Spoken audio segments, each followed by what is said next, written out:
to speak, and if this person, these individuals choose to speak, allow them to do so, but understand that they are not speaking for anyone other than themselves, and they are not in the consensus of all of them for their information.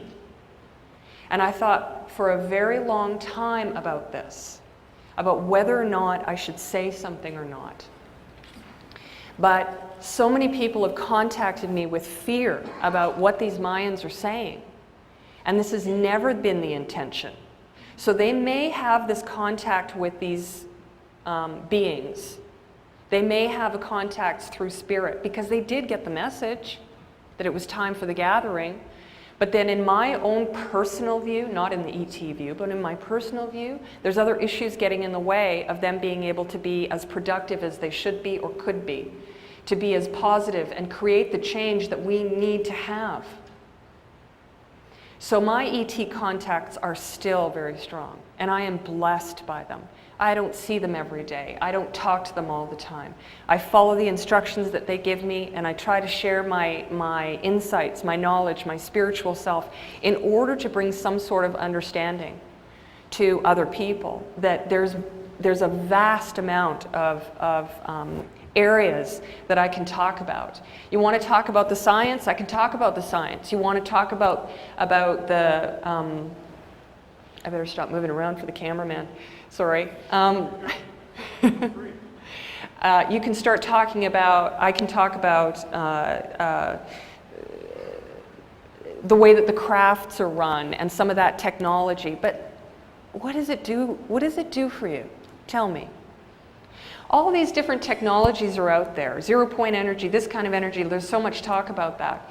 You know what? There's not a single area in your life that doesn't absolutely reflect right back to these ETs. Food production, the way that we're planting our food and what's happening with it right now may have come from somewhere that is not a positive source through genetic manipulation of seeds. Get your seeds, your heritage and heirloom seeds, so that you can continue to grow our own food. That process is being shut down all around the world, and we need to be very, very careful of what it is that we're doing with our own food production, because our waters are being taken away, our food is being taken away, our rights. I'm in the United States right now, and I have great respect for every single human being on earth. So to me, I don't talk about a particular country. I talk about humanity, and I talk about people.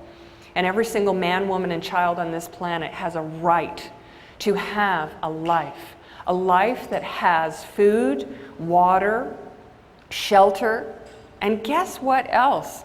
Joy and happiness and love. What is wrong with us? I recently took a trip to Africa, and I don't know how many of you have seen that movie, District 9.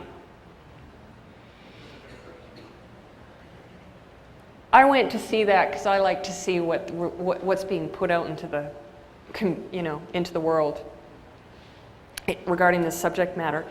And I was horrified to see that the living conditions that these ETs were living in. Have you been to Africa? Guess what? It's the way they live. Miles and miles and miles of shanties. Not a store, nothing, absolutely nothing. So when you're looking at that, what are you looking at? You're looking at the human being. You're looking at the condition of a human being. What is wrong with this world? I can't change the world in a day. I can't change the attitudes of an entire planet. But collectively, as more and more people move into this circle, it starts to spiral and it starts to move. We start to understand that the money that we currently have, if you have $50,000 sitting in the bank, instead of saying, yeah, I'm going to buy a car and I'm going to get a little Maserati, actually it probably isn't enough for that, is it? I don't know. But if you have if you have a lot of money and you're thinking about that, I'm going to tell you that you're still thinking the wrong way. Think about what you can do to your home to help the environment.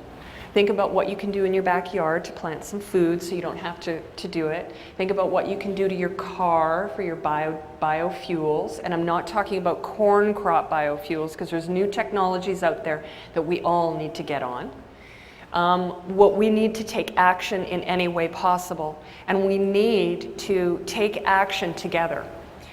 When I started, I said, I was healed because of the people in this room and the people from Project Camelot. And I truly believe that, because I couldn't move. I could barely move. I couldn't even hold the phone talking on that interview with Carrie and Bell. I had to kind of put it there and put the pillow up and hardly, you know, I couldn't even hold the phone. And I got up and walked. So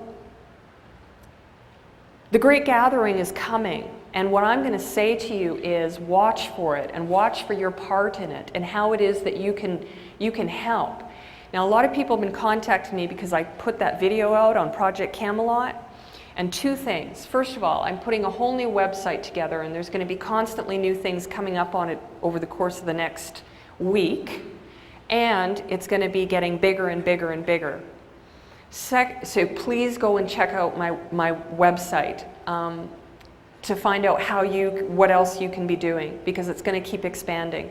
Secondly, I want you to know that what you can do is you are already doing, and that is network, network, network, network, network.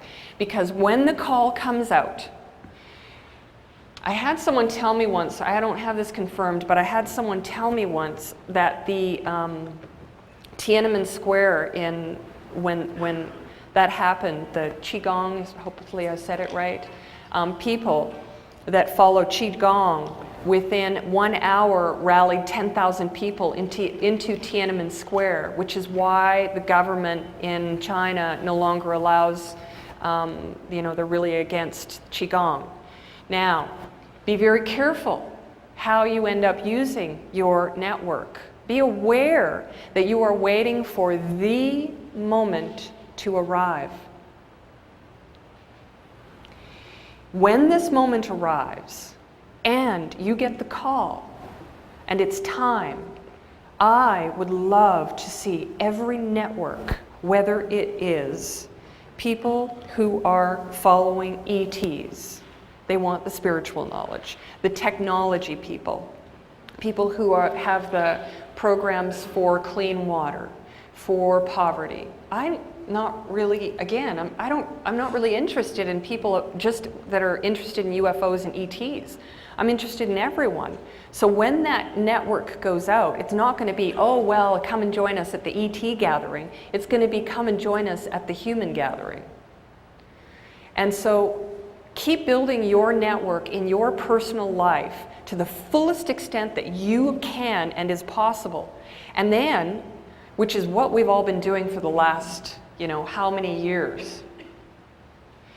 Something really important for myself that I want to say to everyone out there is it wouldn't be possible for me to stand here or for any of the speakers to be here if it wasn't for people like you. It wouldn't be possible for me to stand here personally if it wasn't possible for all of those individuals who took all of that ridicule, all of the hardships, all of the difficulties that they had. They made it easy for me. Because 21 years ago, when I had my contact, my big physical contact, 21 years ago, I couldn't say ET, I couldn't say alien, I couldn't say craft, I couldn't say spiritual knowledge, I couldn't say propulsion system, I couldn't say alien technology. I couldn't talk. So we have slowly been building and building and building, and you are the first primary big wave. And you have the ability through your voice, through your heart, through your actions, and through your responsibility to be able to make the changes that are necessary. All of these things that I'm saying to you, all of them, every single word that I am saying to you is not my personal thinking unless I tell you that. And